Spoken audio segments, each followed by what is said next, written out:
Welcome to my channel Ananya 1315. ఈరోజు అయితే మేము వండర్లాకి వచ్చామన్నమాట. మా డాడీ,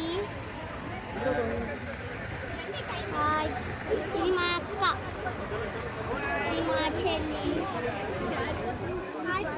ఈరోజు అయితే వండర్లాకి వచ్చామన్నమాట. అంతా సెలబ్రేట్ చేస్తాం. అయితే ఇప్పుడైతే నా అక్కకి ఎలా ఉందో చూస్తాం.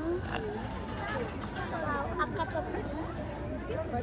హాయ్ గైస్, ఈరోజు వండర్లాకి వచ్చాం. ఈరోజు బాగా ఎంజాయ్ చేస్తున్నాం. ఈ మండే ఎండలకి చల్లగా వండర్లాకి వచ్చాం అనమాట. ఈసారి మంచిగా ఎంజాయ్ చేద్దాం అనుకుంటున్నాం ఈ summer holidays trip. She eating popcorn తింటున్నాను, కానీ సబ్స్క్రైబ్ చేయడం మర్చిపోవద్దు. మా చెల్లిని అడిగి తెలుసుకుందాం. సో గాయ్స్, ఇక్కడైతే చాలా బాగా ఈ మండే ఎండలో ఇక్కడ చల్ల వండర్లలో చాలా అయితే ఎంజాయ్ చేయబోతున్నాం. ముందు పాట అయితే మీకు వస్తుంది. సో ఈ ఛానల్స్ అయితే సబ్స్క్రైబ్ చేసుకోండి గాయ్స్. ఈరోజు అయితే వేడిగా ఉంటే చల్లగా వండర్లాకి వచ్చామన్నమాట. మీకు పూర్తి వీడియో అయితే